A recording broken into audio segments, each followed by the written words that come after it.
And so then once Trump came and created all this economic volatility around his policies in terms of the tariffs and is forcing other governments to spend, we're seeing a situation where not only is the US now like gone from 7 to 8% of GDP in terms of deficits, Canada's going from 2 and they're on their way to 5.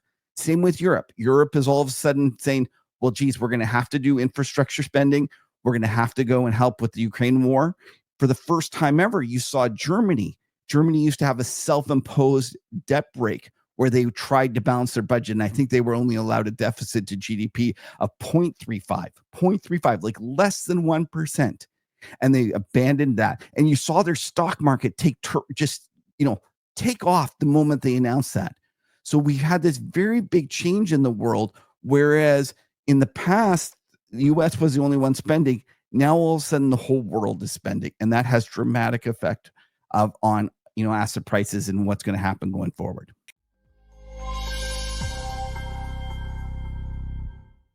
Podcast. I had the pleasure of welcoming on Kevin Muir. So Kevin, thanks so much for coming on the podcast. Oh, my pleasure. I'm looking forward to this, Anthony.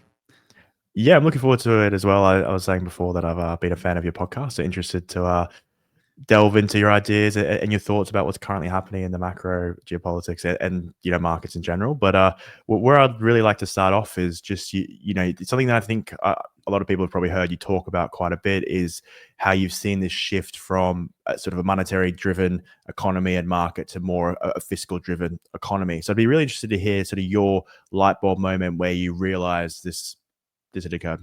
Sure, that's a great question, and you're absolutely correct that it's really driven how I understand markets, and it's really been extremely helpful over the last few years, and actually even more than 5 years, probably borderline 10 years. And it really comes down to the fact that my background is I'm an economics major that got a job on a trading desk while I was young, and I worked on a proprietary trading desk, and I proceeded to forget all my economics because the reality is that it didn't help my trading one bit. All the things that I had learned in school in terms of how they thought about the world and how that might affect markets were completely useless. And so I learned how to trade without economics. And then what happened was in kind of the mid, post great financial crisis, sometime in the mid 2010s, people started talking about this MMT. And for those who don't know, MMT stands for modern monetary theory. And it was grabbed by the left to be a convenient policy to help them explain why they believe that we should spend more on kids' lunches and we should spend more, in terms of making it so everyone has a job, like a job guarantee and things of that nature. And it ended up being very political. But at the same time, I didn't really understand it. And one of the things that I like to do is I like to make sure that if I'm going to, come down on the side of something, that it's going to have to be something that I truly understand. So I reached out to a buddy, George Perks at Bespoke Investments, and he was into it. And I said, can you teach me, or point me in the right direction so I can learn about MMT? So he gave me a couple of professors to go learn from. And I went and proceeded to watch, a lecture or two. And halfway through the lecture, I'm like yelling at the screen saying that makes no sense. That doesn't work. That's not how it is. And it was because all the things that I had been taught in terms of how the economy works, they were basically pushing back on. So I thought to myself, well, if it's so obvious that it's so stupid, I better, go about proving them wrong. So I set about showing why MMT made absolutely no sense and why it didn't work. And lo and behold, it actually was explained a lot about how the economic system works. And a lot of the problem with folks is that they take MMT and they take the prescriptive part, meaning what people, once they understand how the economy works, what they want to do with it. And they think that's MMT. Whereas MMT is actually the descriptive part, meaning this is how the economic system works. And you might say to yourself, well, wait, how could it be that we have this situation where the economists got it wrong for so long? One of the problems is that we were on a gold standard for a long, long time. And when we went off the gold standard, we didn't change any of our economics books or any of our economics theories. And an economy on a gold standard behaves a lot different than a fiat-based monetary system. So long and short of it is that I came about, learning about MMT, learning about how fiscal ends up being much more important than folks realize. And the other thing about this whole situation is that from 1982, when Volcker famously broke the back of inflation, we've had a situation where they've risen rates way up high, and then they lowered them once inflation came back down. And each time we had a situation where the economy started to get too hot, they rose rates back up. And then they slowed the economy down, and then they lowered them once we got into a recession. And this proceeded to, be the primary way that we drove the economy. But if you think about what they were doing there, they were affecting the interest rates to encourage private sector to borrow or to stop borrowing or slow down their credit creation. It was all a means to control private sector credit creation. And it was the only way we tried to affect the economy. And so in doing this, every single time they raised rates, slowed it down, and then they had to lower them even lower the next time because there was more and more private sector debt in the system. So the first time they raised it to 20, they lowered it to 8, the economy got going. They rose it this time back up to 15 or something like that. Then the economy slows down. This time, instead of 8, they go to 6. And if you look through history, what you'll see is that all of the highs are lower. So it's a lower high, and then it's a lower low.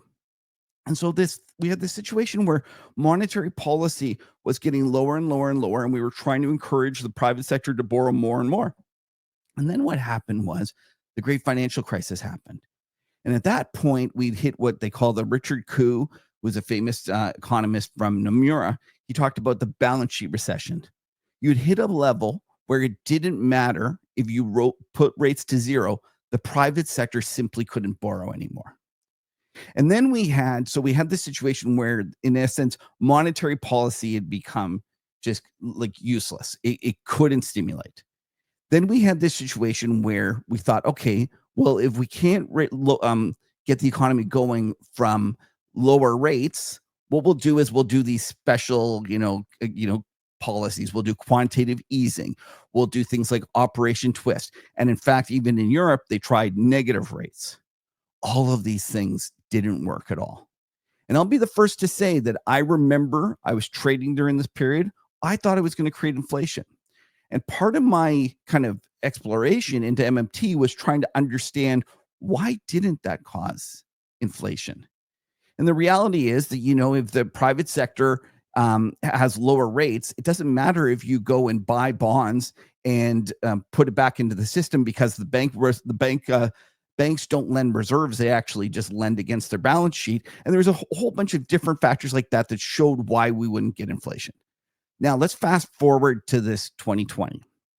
What happened then was we had COVID, and we had, for the first time, a situation where the government understood a little bit better the problems with the previous time they tried to stimulate, and they understood that they needed to do fiscal stimulus as well. So this was a huge, huge change. One, to this day, I don't think many market participants truly appreciate. And it was a change from relying solely on monetary policy to try to influence the economy, and it injected fiscal stimulus. Now, the trouble was we did way too much of it. Like, we did a stupid amount, like, especially in the United States. I'm a Canadian. We didn't do as much, but America, they did an absolutely stupid amount of inflation. One of the things about MMT is they always say a government is never financially constrained. It is always real resource constrained, meaning they can always go and provide demand and actually fill an economic hole. But eventually what happens is, if they do too much, they start, crowding out the private sector, and you cause inflation. And that's the point when they have to quit spending, which was very different than if you think back in the GFC, we had the thing with the Rogoff and Reinhardt book, where they said, oh no, the government has to pull back because they're spending too much, and that's why we're in this problem. So the difference, the actual government response from the GFC was night and day compared to the fiscal response in the COVID. Now, the trouble is we've done too much and we've continued to do too much.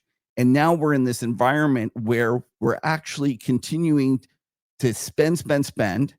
And even this has gotten even more complicated recently because not only is the US spending, but because of the policies that Trump is doing, the whole world is needing to spend.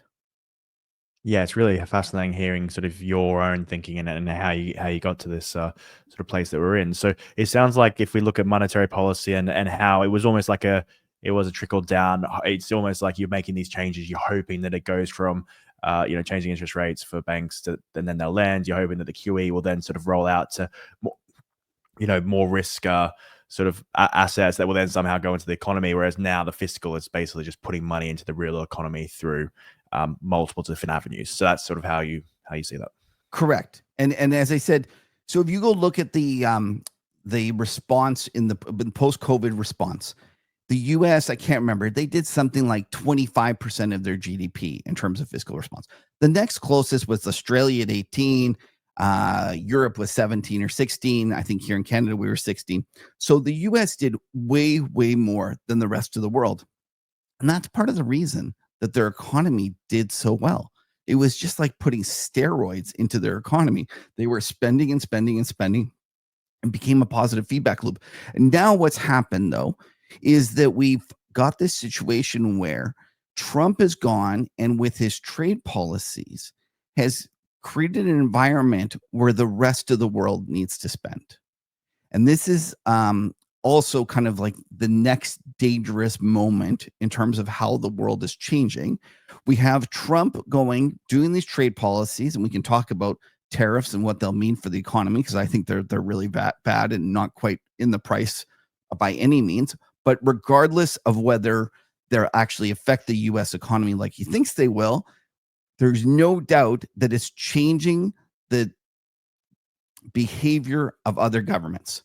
And so all you need to do is look at Canada. Here in Canada, we've realized that this is a threat to us in terms of we can no longer rely on policy, trading with the US. We need to do things like get pipelines so that we can, ship our oil around the world.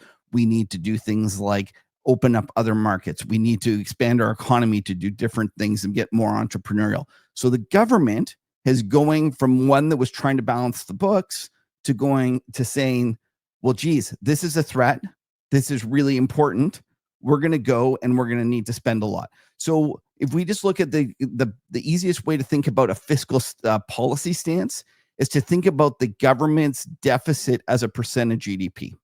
So before Trump came into power, the US was running around a 7% deficit to GDP, which is an absolutely monstrous number. Usually you only run those kind of deficits in two situations: war or a recession. And this was neither. And that's part of the reason that they were doing so well. So everyone, if you'd ask folks, if the US is running 7% deficit to GDP, what do you think Europe's running? What do you think Canada's running? Many Americans, if you'd ask them that, they would say, well, those guys are socialists. They must be running even bigger deficits. Whereas the reality was that Europe was running 2.5 or something like that, 3. Canada was the same deal, where 2.5. Japan was 3. So the US was running a deficit that was dramatically higher than the rest of the world.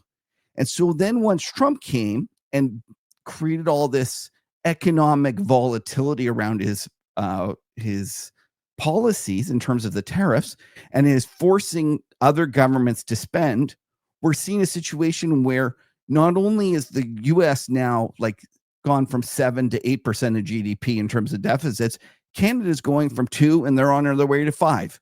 Same with Europe. Europe is all of a sudden saying, well, geez, we're going to have to do infrastructure spending. We're going to have to go and help with the Ukraine war. For the first time ever, you saw Germany. Germany used to have a self-imposed debt brake where they tried to balance their budget. And I think they were only allowed a deficit to GDP of 0.35, like less than 1%. And they abandoned that. And you saw their stock market take off the moment they announced that. So we had this very big change in the world, whereas in the past, the US was the only one spending. Now all of a sudden the whole world is spending, and that has dramatic effect on asset prices and what's going to happen going forward. Yeah, it's really interesting. I'm eager to get into that, but maybe before we get there, if I go back to, I guess, the change from monetary to fiscal, is there a shift away from the power being with sort of the Fed and the central banks to the power now being with the Treasury? Do you see a sort of shift in that regard? So I do, and I'm a little bit more alone in this theory, but I don't think that the Fed means nearly as much as everyone thinks it does. I wrote a piece that was talking about how when the Fed was raising rates, not only was it not slowing down the economy, I made the case that we should even potentially think about them as the Fed rates as being stimulative. And you might say that makes no sense. Like how can Fed rate hikes be stimulative? Let me explain to you. We have a situation, or my theory. I'll explain my theory and why this might be. And listen, this isn't just my theory. This is actually Warren Mosler, the godfather of MMT, who's at one of the most prolific, well-renowned hedge fund managers, and he was the one who really pushes this theory, and he believes it even more than me. But I think in this specific case, especially, that the Fed rate hikes weren't driving the bus. And I think you could even make the case that the Fed rate hikes made things worse in terms of accelerating inflation in the 2022 to 2023/24 period. So let me explain to you why I think this. We, in the post-COVID world in 2020 and 2021, the Federal Reserve took rates down to zero, and they engaged also in massive quantitative easing. And not only did they do quantitative easing in terms of buying government bonds, they did quantitative easing in terms of mortgage backs, which we had seen in the last time in the great financial crisis, but they also did private credit, which was something we had never seen before. Fed's not supposed to do it. They found a way around it, things like that. So long and short of it is that there was a huge demand for bonds from the government. And during that period, all the corporations issued as much debt as they could, because it was not only was the absolute rate low, but we also had a situation where the spread versus governments was low. So it was a perfect time to borrow money. So everyone that could borrow money, they did. And in fact, if you look at corporate issuance and you see the different years, I still don't think that the current years are higher than the 2020 period. Usually they kind of go up every year as the economy grows, but there was so much that was brought forward and borrowed at that point, everyone locked in. Same deal with mortgages, and especially in the US. And this is part of another reason why the US has done so well. They have a 30-year mortgage, and the 30-year mortgage also can be prepaid, paid down, and paid early by the person who's taken out the mortgage. So everyone that could went and refinanced their mortgage. So from 2020 to 2021, we had all of these private sector entities borrowing as much as they could at the lowest rate for the longest period. And so when we had this situation where the Fed started raising rates, usually that would affect housing, because instantly people that had mortgages, or were thinking of rolling their house or buying a new house, they would be affected. But in this case, there was so many folks that had locked in the rates that the private sector economy was way less sensitive to borrowing. And in fact, because of Biden's programs and his large fiscal stimulus, we had a situation where the government was spending all this money, and the government doesn't care about the interest rates. Like, they're not going to change their behavior because of interest rates. It's usually the private sector that changes their behavior because of interest rates. Not only that, if you think about a government's deficit, everyone kind of thinks that money's just wasted. It's like, oh, it's a government's deficit. It disappears. It doesn't disappear. The government's deficit is the private sector's credit. Like, money doesn't just go. If the government goes and spends too much or doesn't tax enough, that means that the private sector it has more on the other side. So when the government goes and creates all this money by running big deficits, it means that the private sector is making more and more. And in fact, if you go look at a chart of privates, government deficits versus corporate profits, they're very much inversely, related. And so we had this situation where as they raised rates, all of the folks that had all this money, the private sector, like all the holders of bonds, they were losing on their duration, meaning that if they owned a 30-year bond, they would lose. But on the whole, they were rolling their money over and actually earning more. So we had a situation where the entity that should be slowing down their spending and that you might be able to affect with higher rates is the government, but they're impervious to this and they're continuing to go. So they're raising rates. The Fed's raising rates, trying to slow the economy. While they're raising rates, they're causing the deficit to be bigger. And as the deficit is bigger, that means that the private sector's credit is bigger.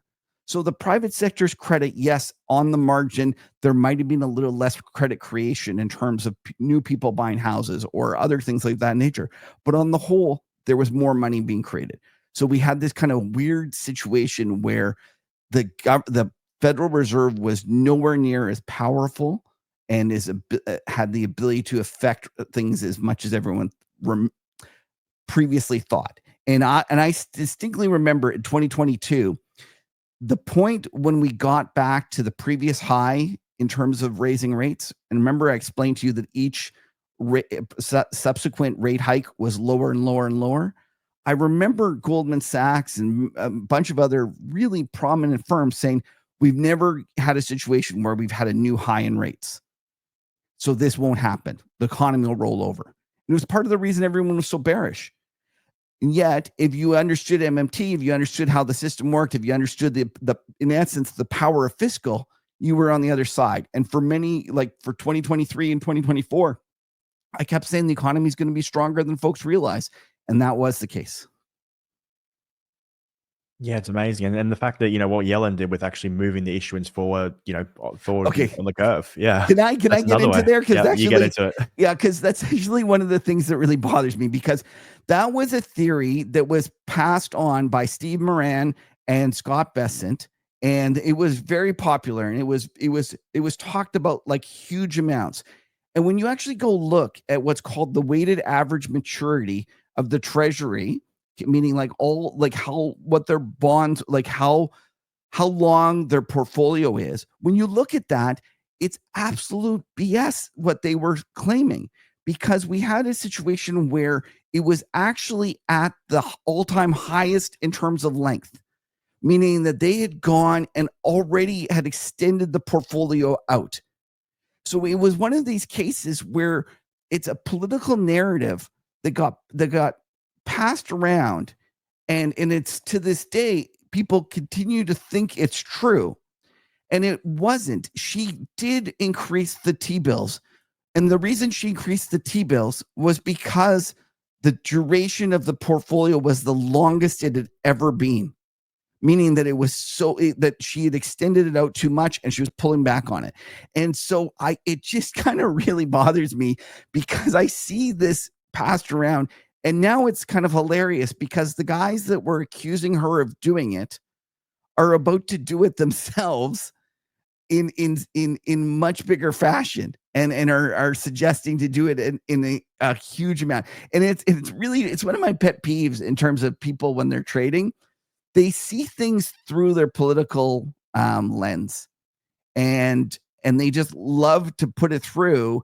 And all you have to do is stop and think about what would be happening today in terms of the Fed policy if Kamala Harris was president.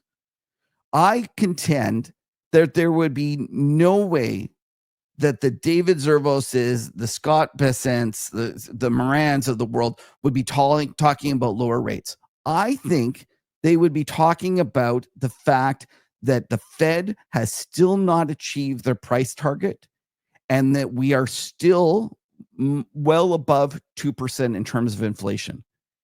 And it just kind of cracks me up. And like, I'm going to try to be more intellectually honest. I don't think rates matter that much, so I'm not as fussed about it. But I just find it funny that we have all these folks that are definitely seeing the prism through their political lens. And one of the things I always, remind people of is you have to trade the market that you have, not the one you want. And you have to work hard on trying to figure out where it's going to go, regardless of whether you want it to go there or not. So I always try to say, I don't care, bullish or bearish, depending on who's in power. It doesn't matter to me, because the reality is I'm just trying to make money off of it. Yes, I have opinions on politics just like anyone else, but I try not to let those get in the way of my trading. And it just, I'm shocked at how much folks are letting it get in the way of their trading right now. Yeah, it's a great point. And I think it reminds me of this graph where it's like, how do you think the country's going? And if the Democrats are in power, Democrats thinks it's great, and the Republicans thinks it's horrible. And then it switches as to, so, it's like we are driven by biases, but as you said, it's how can you remove that from decision making? The other part that's hilarious is that you'll see that under the stock market, under Republicans, is actually over time, it's way worse than under the Democrats. And one of the things is, I thought that to myself, one of my buddies, as I mentioned, I'm a Canadian. One of my buddies decided to try the same here in Canada, because I thought maybe that's just, you get a small enough sample size, anything can happen.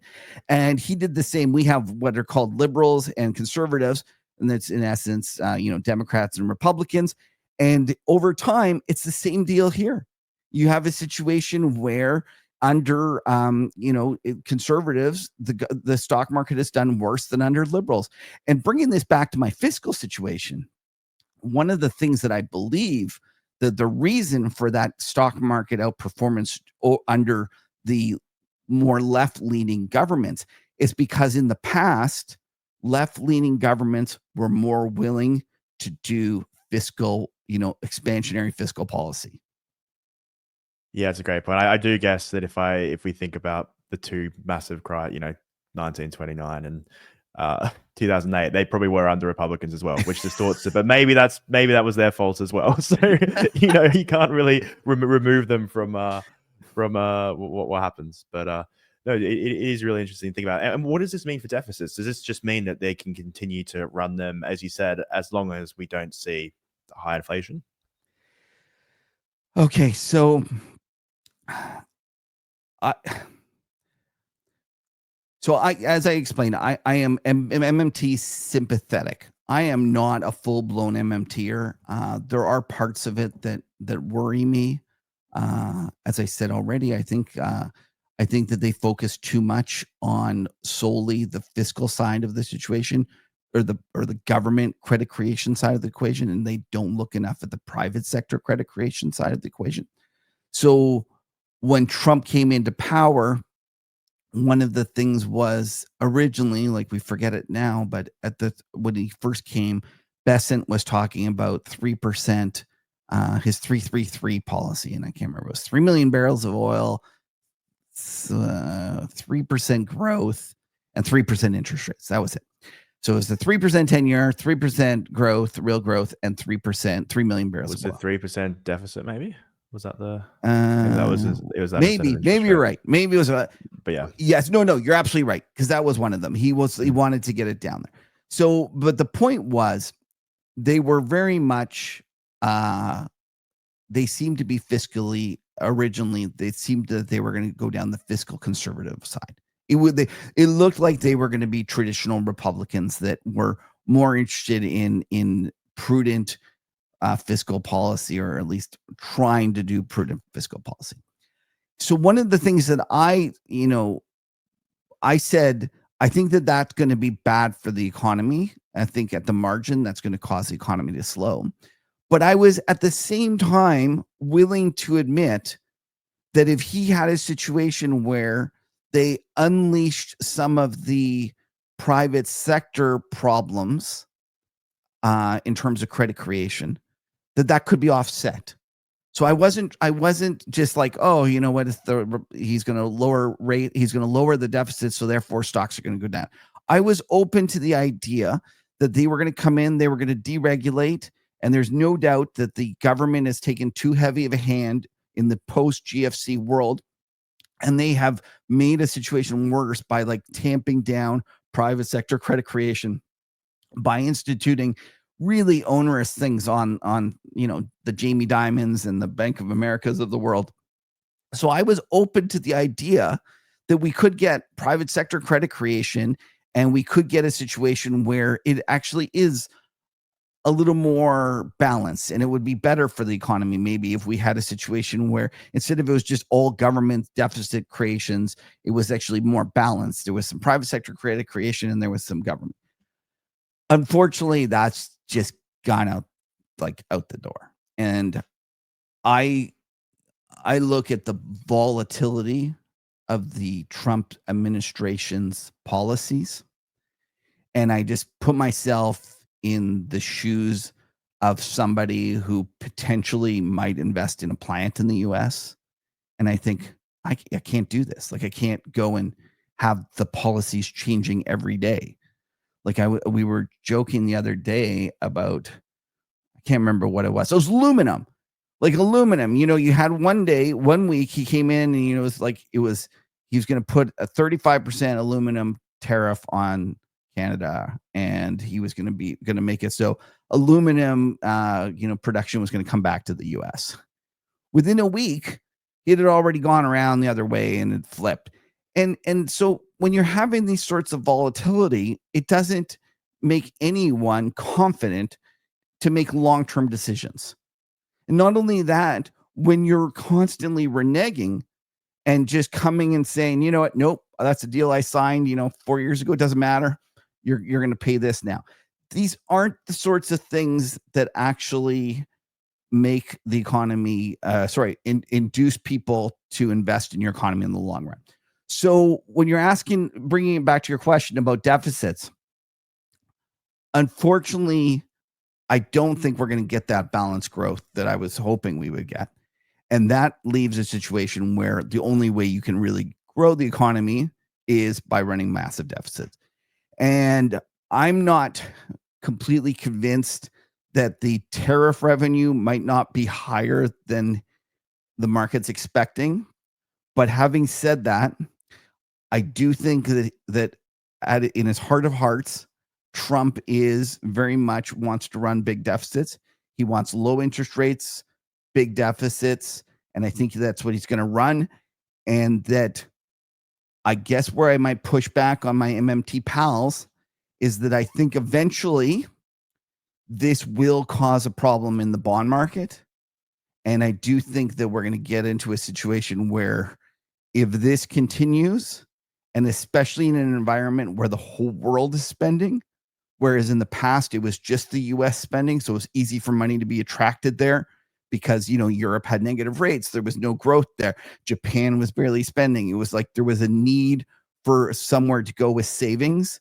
But in this new environment with everyone spending, with more worries about, folks having to bring money back home, there's not going to be as much capital to go around. So I think eventually you are going to get some sort of debt event. And listen, a lot of times you'll get these guys and they'll start talking about like the end of the world.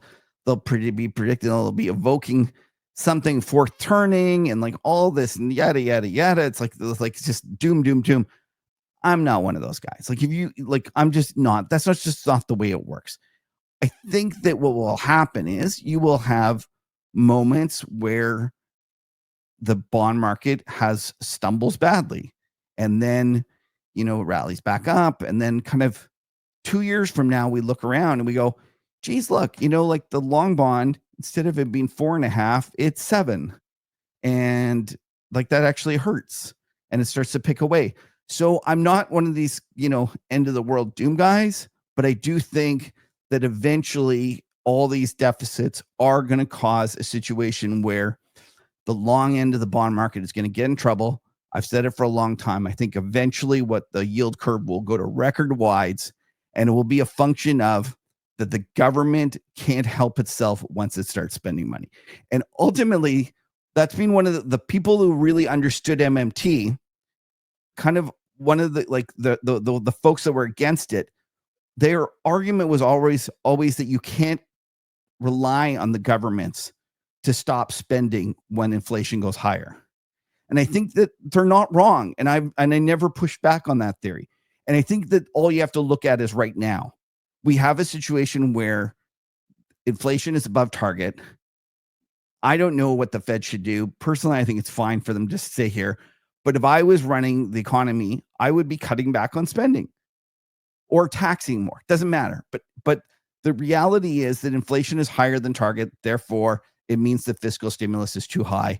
And when you're asking your question about deficits, I think they will continue to be that way. It is the problem of politicians. We've opened the Pandora's box of spending when we did this. And once we did this, there's going to be no going back. And it's just going to continue to be more and more and more. And that's why you have to actually position your portfolio differently. You have to start thinking more and more about inflationary, problems as opposed to the old ideas about deflationary problems. Yeah, and I would almost say that it's probably not governments; it's actually the voting population who is pushing this versus governments, because they don't want higher taxes, or they don't want more. Right. They don't want these less spending. So yeah, but that's where it goes towards. Yeah, no, you're absolutely right, and it's just like it's human nature, and it's kind of funny because I remember distinctly at the end of the 2010s when I started to get really bullish on inflation. And now it seems very clear that inflation's a problem and that we're going to continue to battle it. But in the late 2010s, trust me, we were actually having like op-eds where people were saying we might never have an inflation problem again. I would write pieces about how that inflation is a political choice, and these really smart hedge fund guys would come and tell me there's no way we can have inflation. They called it the 3Ds. They said debt, meaning the high amount of debt, demographics, meaning the fact that we're getting older, and disinflation because of technology, meaning like that as we do more computers, we'll make it impossible. I'll never forget this. Impossible was the word for that, what they used, to be over 2%. And I always said to them, okay, your 3Ds are influencing inflation. But to think that the government can't spend enough or put enough money into existence to cause inflation is just naive. I always said it's always a political choice. And now that we've gone there, we've increasingly just, as you see right now, we're coming up with excuses why it doesn't matter. We don't need to go back to target. Like we're at 3% inflation and they're pushing for the Fed to lower rates. Now, as I just explained, I don't think that it matters too much what the Fed does. Like, I don't think that's really, truly going to affect inflation as much as people think. But the fact that they're not cutting back on spending and the fact that they want lower rates just goes to show you that they will choose inflation. So that is the path. And I'll just bring this back to what I was originally going to say was, how many societies do you know that have collapsed because of deflation? Like, there's none. Like, no society goes and like has trouble and has a collapse because of deflation. So this idea that we had in the late 2010s that deflation was going to crush us, it's just laughable. It's always people choose inflation, and that's always what ends up hurting us. And it's always it's a story as old as time, and we're going to have to just go through some periods of pain now where we relearn it, and we have bad inflation for the next decade. Yeah, and it sort of links to your point that you were talking about Trump and how he's sort of changing the world dynamic in all the other countries and sort of driving them to fiscal dominance as well. And it seems, we saw this during the European energy crisis. Governments don't have, as you mentioned, they're not price sensitive. They will spend what they need to stay in power. They spent hundreds of billions of dollars to get the energy they needed, and they didn't have a blackout. And you imagine that will be similar to defense and whatever else they're trying to do with infrastructure. So you can imagine commodities just massively rising as governments just keep spending more and more to deliver their plans. Well, and not only that, the fact that we had just-in-time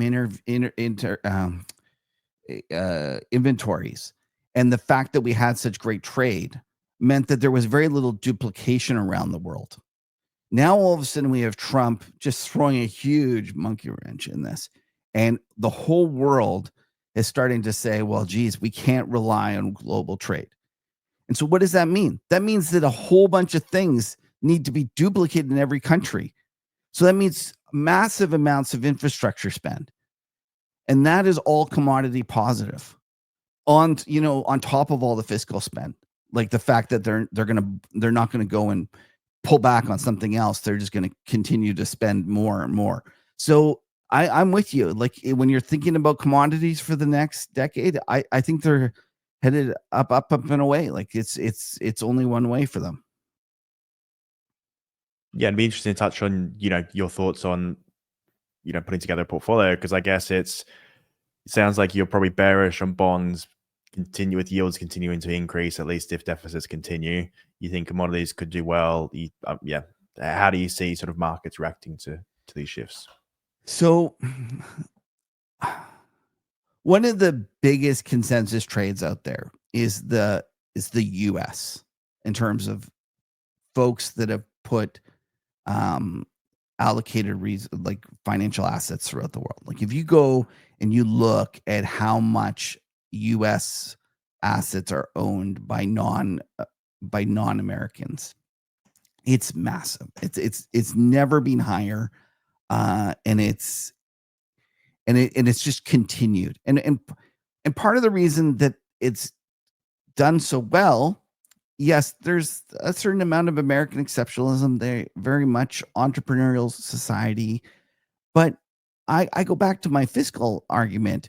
We had a situation where Europe had negative rates. They were trying to balance budgets and their economy was stinking. Like it was just like austerity was killing them.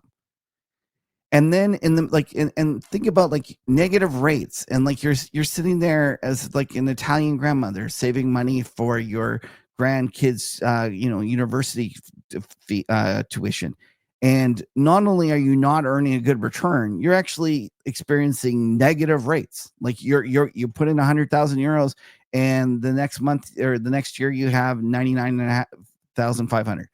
Like no wonder the US attracted so much money.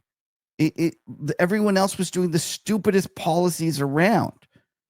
And so what happened was everyone just went into the US, and that also made it so that their stock market was more elevated. It meant so that the dynamic companies could raise money there, and it was a self-fulfilling or self-reinforcing positive feedback loop. So for the past 10, maybe 20 years, but really for the past 10 years, the US has been the place to be. So everyone has just thrown money into the US, and it's now become such a huge part of people's portfolios that it's really quite scary. And it's scary because one thing is that when it continues to do well, if they're not in it, they're going to get crushed. Like if you're a European pension plan manager and you haven't owned US stocks over the last decade, you probably don't have a job. Like if you've been somebody that's like tried to actually buy, reasonably priced, European stocks, then you've gotten crushed and you don't have a job. So this feedback loop, this reinforcing feedback loop has made it so people are longer and longer US. And so we're now at this situation where the valuation on the US market versus the rest of the world is just dumb. Like just absolutely dumb. Yes, I know about AI. I know that they have more tech stocks. And it's not like I don't understand the reasons for it, but there reaches points where the risks are just so obvious and so large that you would be foolish to not adjust your portfolio based on those. And I think we're at one of those times.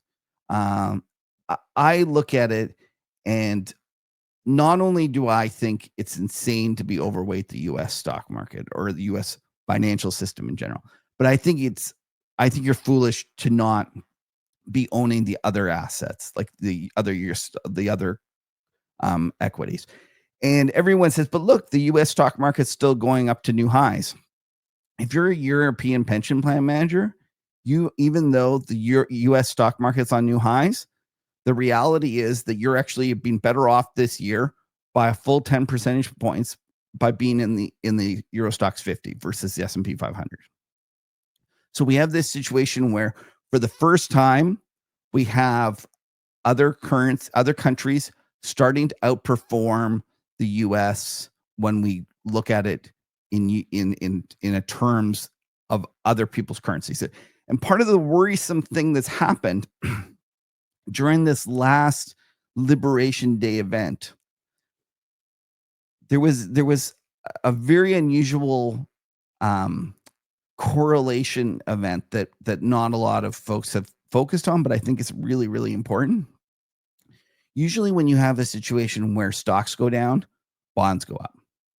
And another thing you'll find is that when stocks go down, US dollar goes up. And the reason stocks and bonds are easy to understand, the reason that the US dollar is usually inversely correlated to risky assets is that the US dollar is the reserve currency. So usually in a situation where risk goes down, you have a situation where private credit starts getting destroyed and it causes the US dollar to be bid. And that's like the Brent Johnson's milkshake theory. That's in essence what he highlights. But yet, when you look at this latest situation in the Liberation Day, you had a situation where not only did stocks and bonds go down together, which is unusual enough, but you also saw the US dollar going down at the same time. And that was unprecedented. It hasn't happened in a few decades. And to me, what that signified was that money was leaving the US. And I think that was the shot across the bow, and that trend will get even worse.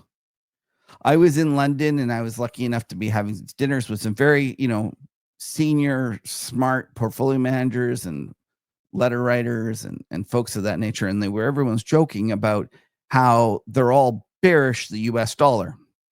And I was kind of like getting nervous because I'm bearish the US dollar as well. And I'm thinking to myself, okay, well, if everyone's bearish the US dollar, maybe I should be looking the other way. And then they started going around the table asking, okay, so what have you done about it? And nobody had done anything about it. And the reality was the reason that they hadn't done anything about it was because every time for the last 10 years, when they've gone and tried to hedge their US assets by selling dollars against it, that it had just cost them, meaning it had popped up. So we have this situation where there's an inordinate amount of risk taking because this trend of buying the dip in the US is so large.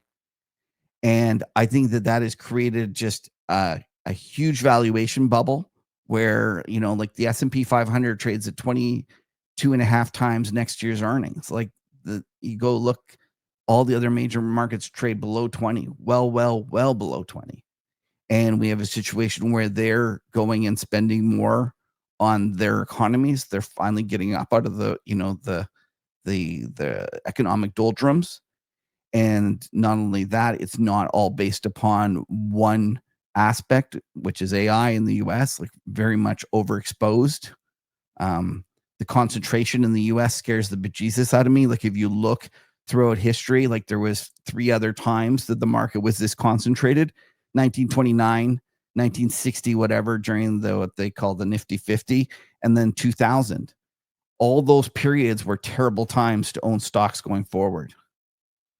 And then finally, another thing to think about is there's something called the equity risk premium. You can think about this as the difference between the earnings yield on the S&P 500, for example, versus the yield on a bond. We'll just take an example, like in March 2020, in the depths of COVID, you had a situation where the 10-year bond was, I don't know, let's say 1%. And then meanwhile, the earnings yield on the S&P 500 was 5, maybe 6. Let's just say 6, something like that. So that was an equity risk premium of 5. Now you kind of look at the situation today. We have the 10 years trading 4 or whatever, and the earnings yield is 3.5 or 4 or something like that. So the equity risk premium has basically gone down to 0. Now you might say, well, what's the big deal? Like, why is that important? And over the short run, it doesn't mean anything. my pals at Ruffer, great UK firm, they published this study where they showed the equity risk premium versus forward 1 year returns in the S&P 500. Meaning, like, they plotted whatever the equity risk premium was that period, and then they looked at what was the return over the next year on the S&P 500. And when you see that graph, it looks like, like a shotgun. Like it's all over the map. There's no relationship, none. So you think, well, that doesn't mean anything. But the thing is, if you look at that graph and you expand it to 10 years instead of 1 year forward returns, you expand it to 10 years, you'll see that all of a sudden it becomes very much a stable relationship, meaning the lower the equity risk premium, the lower the next 10 years returns. Right. And it makes sense. And like, you see guys like Mike Wilson from Morgan Stanley talk on TV, and he'll say things like, he'll be very honest. He'll say, like, I'm trying to tell you where the stock market will be over the next year or two, or 6 months or a year. But the reality is we don't really know. But he says, I can tell you very clearly where it's going to be in 7 years. And I don't know why he uses 7 years. I think it's just for whatever reason, that's what they've chosen their study. But the point is that over the longer period, valuations matter. And they matter a lot. And so when I'm looking at the opportunities out there, I think that this is a wonderful opportunity to sell American stocks at a huge valuation premium, and that ultimately that will be the right trade. Now, the real problem is it's hard to do it. Everyone's making money. You're hearing all these stories about AI. There's all sorts of excitement. All these other, markets haven't gone anywhere for many years. And all I can say to that is, if trading was easy, everyone would do it. And it's all, one of the things I always say, the harder the trade, probably the more right it is. And so when I think about the opportunities out there, it's kind of like a negative call, but I do think the opportunities are to take your book and expand it to other markets and to decrease the amount of weight in the US. Yeah, it's really interesting to hear. And I wonder if I could push back, not on the thesis of the rest of the world outperforming, but maybe like a concentration of the US market in sort of the Magnificent Seven. Yeah. It seems like they're the only companies that actually experience earnings growth over the last 3 years. So they're basically monopolizing growth. 100%. You're absolutely right. They're the only ones that have made any money. But the only thing I will say to you about this, it's like whenever I start talking to young folks and they start telling me, like I'll say, this is a bubble, this is a real problem. They'll say, no. They'll start telling me all these things. And I realized the other day, and I'm going to just grab this here because I wrote it down because I was like, one sec. I wrote it down because I was like, oh, that's actually my thing that I think. It's like the trouble about this time is different. Everyone remembers and knows that line. This time is different. But the real problem about it is before the cycle is finished, there's always a point where people believe, the group as a whole believes, this time really is different. And I can remember this specifically in the .com bubble that all sorts of folks said this time was different. And it's just like, they'll say to me, oh no, but this one is different. And I go, yeah, just like it was, this time was different in the 2000 bubble. It's always the same. Anytime that the masses start telling you this time is different, it's not going to be different. And so do I know specifically what it's going to be that's going to cause these stocks to do badly? No. I just know that at a certain point that the amount of the price you're paying for them doesn't justify the risk you're taking. So I'm not going to push back and say like that it's not different this time. It is. It of course is different. They're making way more money than they made in the .com bubble, but there's going to be something, and we'll just look back and we'll be like, oh, it really wasn't as different as we thought it was. It's always a little bit different, but it's always the same. Yeah, it's a Really, really great point. So, Kevin, thanks so much for your time today. We've touched on so many different aspects of what's happening in the world. But my last question is, what is one message you want people to take away from our conversation? Um, okay, well, I'll talk a little about one thing that I haven't discussed yet that I think that people should keep in mind. Uh, One of the problems about being an institutional manager is that you are subject to your peers in terms of being compared to your peers. So if the hedge fund beside you is making X, then you have to make X. And if the portfolio manager down the way is making X, you have to do that the same. And one of the things about being an individual investor is that you don't have that benchmark risk. You can actually go and choose when to bet. And I think that retail folks don't appreciate how valuable that is. They think, oh, the institutional folks understand so much more. They're at such an advantage, and I don't think that's the case because they have to continually play. And whereas the retail investor can choose when they want to play, and they can choose to sit it out. And so one of the things that I would just suggest is be more like, the card counter that's sitting there playing blackjack, waiting for the count to go positive before he bets big or bets at all. And one of the things I just want to, stress to folks is you don't need to always play. And there's periods when there's uh, better advantages out there. And, just be aware that take advantage of the fact that you can sit in cash. Yeah, that's a really great message. So, Kevin, thanks again for your time today. Really Oh, my I've pleasure. It's appreciated the great. conversation. Oh, my pleasure. Great getting to know you, Anthony. Thanks for having me on. Yeah, definitely. And if anyone wanted to find out more about your work and what you do, where would the best place for Oh, that be? listen, thank you for asking. You can go to themacrotourist.com or you can just send me an email, Kevin at the Macro Tourist, and I'll hook you up with some recent letters and get you going. Perfect. Great. I'll put in the description below, but thanks again for your time. Thanks, Anthony. Hey everyone, thank you for listening. I really appreciate the support.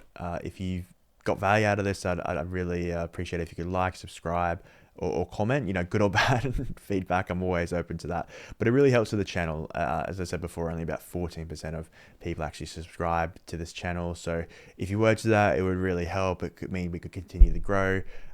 If not, thanks for watching and see you on the next show. And you also might like this video right here. All right, thanks again.